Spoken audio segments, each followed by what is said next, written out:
The education of our young people sits at the cornerstone of mentorship. It is here in the schools and in the classrooms where these extracurricular activities shape the future of so many kids. That's why it's so important to have people like our next guest so deeply involved in the mentoring process. Tarence Wheeler is the CEO at Wheeler Group and owner TWG. Next to him is the Director of Internship and Career Management Center College of Business at the University of Michigan Dearborn, Mike Callahan, and Shaheed Saeem, CEO and founder of Save Our Children. Thanks guys for being here on American Black Journal. Let's start with you, Tarence. Talk about what you guys are doing in the realm of mentorship over at the Wheeler Group. Well, number one, I think that I would be remiss if I didn't remember the mentors that I had growing up, with a father that was absent and a mother that was on drugs, folks that poured into you each and every day, whether it be a counselor, whether it be a principal, people that wouldn't give up on you. So our kids are resilient. I disagree when folks say our kids are angry. They're not angry.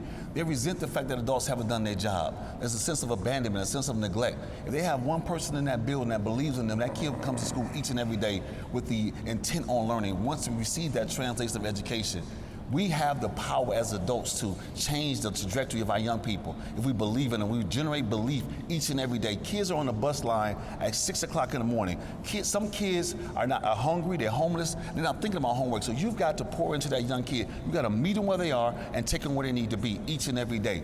If adults went through half the stuff our young people go through every day, they would have quit a long time ago, which is why you see people on the side of the road, they've given up. Right. Our young people are resilient. They have the vibrant and the fervent passion to be successful. We as adults have to do our job each and every day. So for me, it's not a job, it's a lifestyle. Yeah, talk a little more about where this comes from for you. I mean, you're a great example of that resilience, that idea that I'm going to keep going no matter what is around me. Right. I mean, I grew up in a drug house.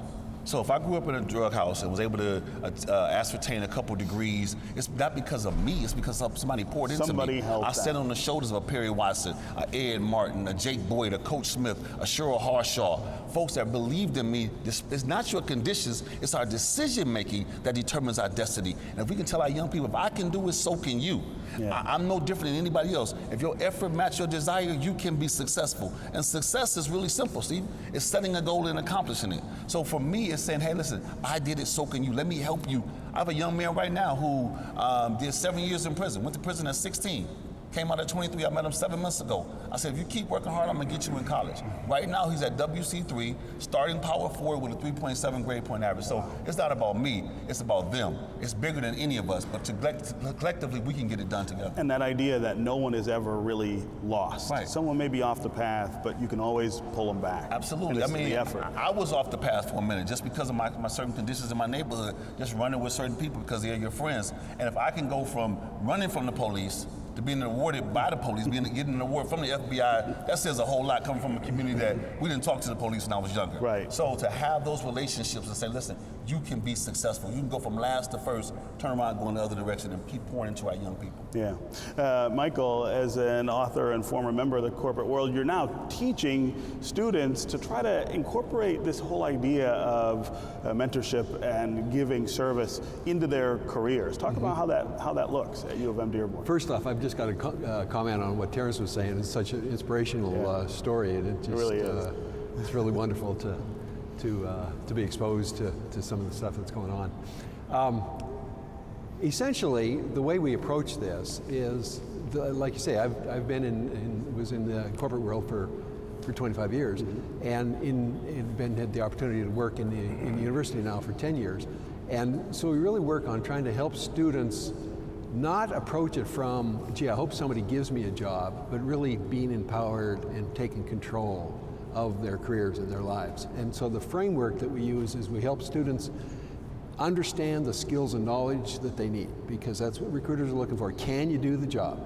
And the second piece is, do they have a track record? Show me how you can do this. And building a track record, volunteering in the community, being engaged, doing internships, getting things done is part of how they build that track record.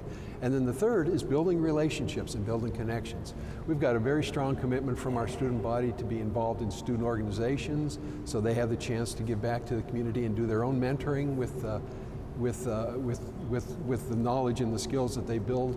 But it's all about helping them be an entrepreneur of their own career, and however that manifests itself. So we reinforce that in the programs and the training and the teaching, but it's all about having an impact in the community and doing that through being empowered and not hoping that somebody gives you a job, but how can I bring value? And it's all about listening and connecting and engaging and mentoring. It's all part of that. How receptive are young people who you're working with to this kind of message? Quite frankly, at the beginning, a lot of times it's like, well, just show me how to do a resume. Right. It's like, I just need a job. We'll get to that. I need a job. Don't bother with helping me be empowered. Give me a job. And so it's a process, and we continue to have that dialogue with them. But eventually, a great number of them see the light and see the value and are more empowered by it. The whole idea is, if you're empowered, the world is your oyster. You can find the opportunities because you're able to do that. Yeah. But it takes almost a retraining of your mind, a reprogramming, right? Yeah. And it's really exciting because I see it often, and students are really excited when they see it. Shaheed, you're working with kids around the city. You're doing things like exposing them to mentorship and taking them to basketball games, but you're also taking them to boardrooms, exposing them to sort of that business life that drives so much of our society. Talk about how all that works and what effect it has. I think first of all, talking about mentorship is very emotional to me because I've been in Detroit Public Schools over 25 years, and I was at a school called Detroit City High School, alternative kids, and our kids would come from everywhere. They would come from, west side, east side, whatever. And a lot of them had a lot of challenges. A lot of them were involved with gangs. You had the Schoolcraft, you had the Zone 8, you had the number streets, I had all these kids together. And, coming from a family of 13 myself, with the drugs and, like Tarence said, the alcohol, the suicides and homicide, my childhood was very frightening, So today, when I see these kids and they come up to me and say, what's up, Coach Shaheed, you saved my life. You saved my life. I'm like, how did I save his life? I think I saved his life because I knew my passion and purpose early in life, and I knew that, I had no fear whether it was in a gang banger or sold drugs. And then also too, my thing is always to be fair, firm, and consistent. That works for me. Other than my 501c3 Save Our Children in corporate, I work at a school called Frederick Douglass Academy for Young Men. We're in the old Murray High School building, grades 6 through 12. And I started a mentoring program, We Matter Too, with the middle school kids, so I can prepare them to matriculate to the upper school. And I did it with my funds. I didn't do it with nobody else's funds. And I think what worked is that, I didn't just hear them, I listened to them because basically you hear with your ears and you listen with your heart.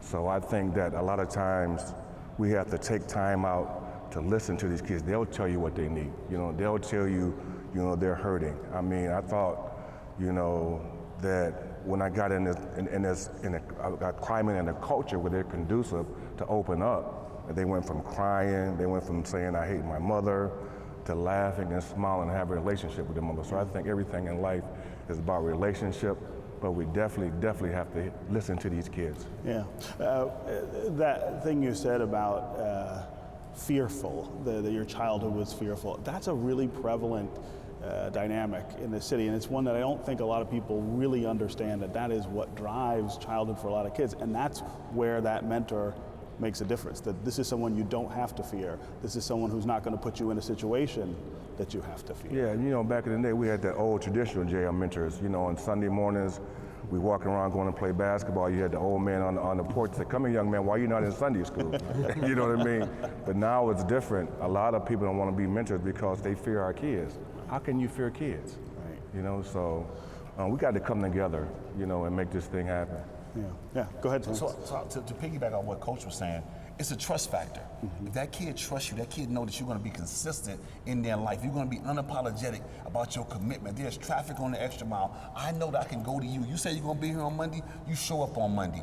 If you first of all, you can't be interested, Steve. You got to be committed to our young people. It's about loving. You can't just like them. You got to love these young people and believe in them. Say you can be successful. I believe in you. That kid will come back and say, "Listen, hey man, thank you so much. Thank you for believing in me when no one else believed in me. When everyone else feel alone. walked away. Yeah. Absolutely. You didn't give up on me. Yeah, that loneliness. Michael, when you're working with these people at U of M Dearborn, do you sense that fear or that alone feeling that they're talking about here? A lot of our students are first generation, and so they need mentorship themselves, and so they want to be part of it. Probably not as painful as what we're describing here, but certainly the need for mentorship, and we're happy to provide it. Okay, guys, great segment. Thanks for being here.